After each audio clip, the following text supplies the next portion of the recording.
তবেই চাঁদা দেবেন, নচেত দেবেন না। এটা আমার ঘোষণা।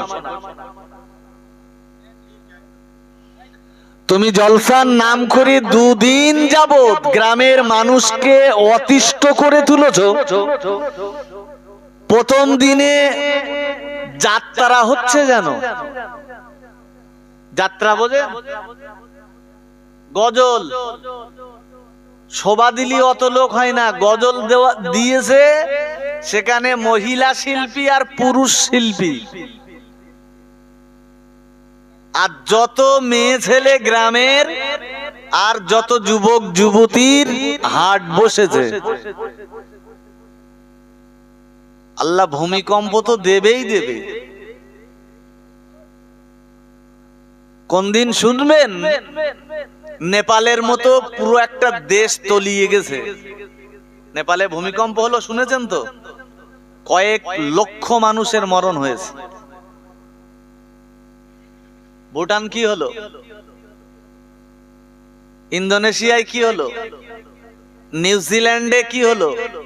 আল্লাহর গজব হলো না? হলো না? দাবানল হলো। দাবানল বলতে আমরা কি পড়েছি? বনের আগুনকে দাবানল বলে। আল্লাহ এমন আগুন সৃষ্টি করে দিয়েছে, জি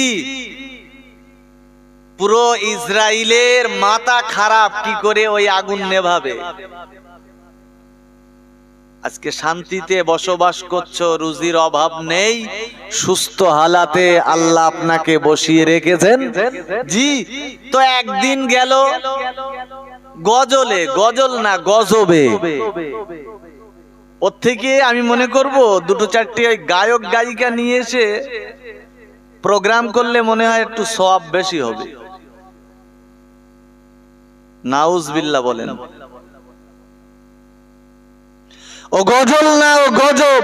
একটা মেয়ে শিল্পী গজল বলছে, তার সে সাবালক প্রাপ্ত বয়স্ক মহিলা নারী, 12 বছরের ঊর্ধ্বে বয়স। রাসূলুল্লাহ বলেছেন, লড়কি কি আওয়াজ ভি সতরে আওরাত হ্যাঁ, মেয়েদের আওয়াজটাও একটা পর্দা। শুনছেন কথা? আর আমার গ্রামে অজ হচ্ছে, রাস্তায় যেভাবে বউদের আর যুবতী মেয়েদের হুড়োহুড়ি, তা আমি ভাব